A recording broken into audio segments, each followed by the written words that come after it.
Hello everybody. Today's game up for review is Immortal Planet, a fairly underappreciated Souls-like game that's actually pretty good if you like difficulty. Or at least I assume so. To tell you the truth, I don't actually know how hard this game is. Hard things are easy, and easy things are hard for me. To this day, I've never even managed to beat Super Mario 3D Land, but I've beaten every Souls Hero-born game at least twice.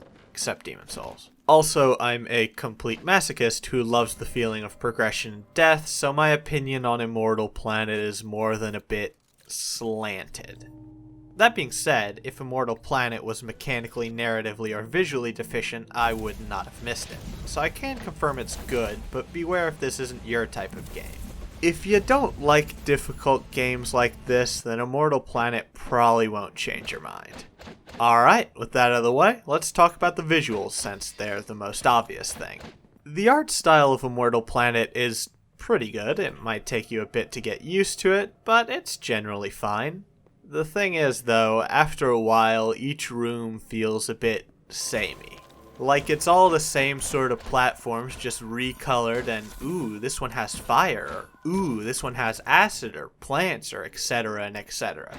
So even though there are theoretically 6 distinct aesthetics in Immortal Planet, the exploration can get a bit visually monotonous, especially if you make it to Nightmare mode.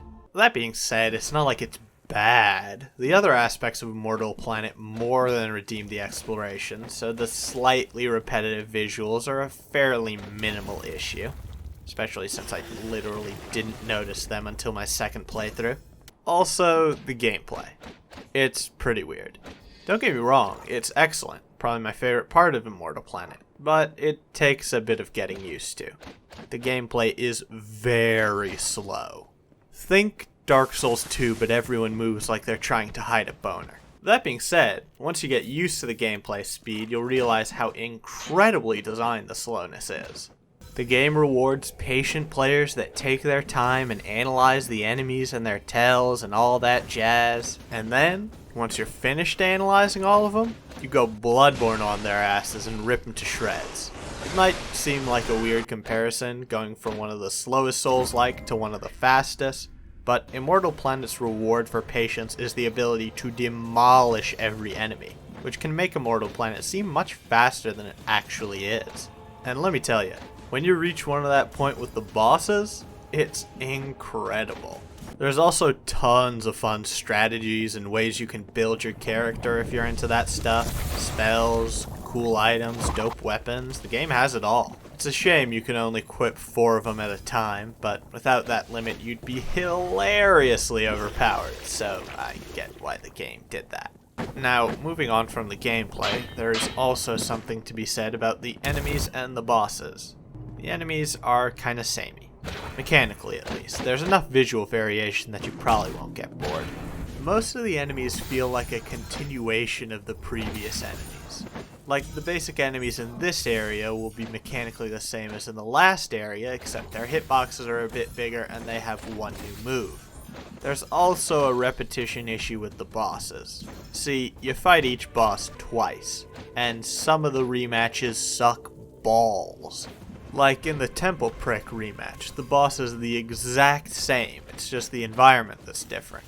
Same with the Prisoner 1 fight. And since Immortal Planet is so short, and bosses are such big parts of the games, those two meh boss fights end up having a huge impact on the average playthrough. To be clear though, neither of those bosses are bad. In fact, they're both excellent.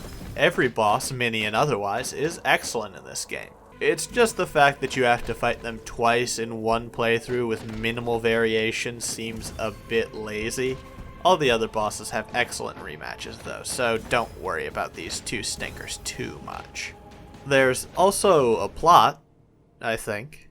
If I'm being honest, I don't entirely know what's going on, which is pretty standard for a Souls-like. But what little I do know, I really appreciated being able to piece together myself. Like, I know giving you the fragments of a story and asking you to piece together the rest might not be your shtick, or you might think it's a lazy approach to storytelling, but I really enjoy it. The lore, the characters, the world, it's all more than interesting enough that I wanted to know about it, but with enough detail left out that I'm left wanting more rather than being tired of the narrative. Finally, thank Lord, there's almost no soundtrack in Immortal Planet, so I don't have to pretend I understand music. And what little soundtrack there is saved for the bosses, and you're usually too busy getting dumpstered or dumpstering to pay any attention to the soundtrack during the boss fights. Speaking of sound, the sound design and ambiance is pretty alright. Immortal Planet isn't really a loud game, so most of the effects are on the quiet side, but that just makes the more over-the-top stuff stand out even more. It's really a matter of preference as to whether you like the sound design in Immortal Planet or no, and honestly, I'm alright with it. So, that's pretty much Immortal Planet, a criminally underrated game that more people should definitely play, hint hint. Not without its flaws, of course, but the good far outweighs the bad. Exploring a completely foreign world and killing everything in it was an itch that hadn't been scratched this well since Bloodborne. So if you have any interest in the Souls-like genre and can forgive a little slowness, I highly recommend trying out Immortal Planet. Alright everybody, time for its final score. I give Immortal Planet a secret good ending out of the reason why everybody in Dark Souls 2 has a boner.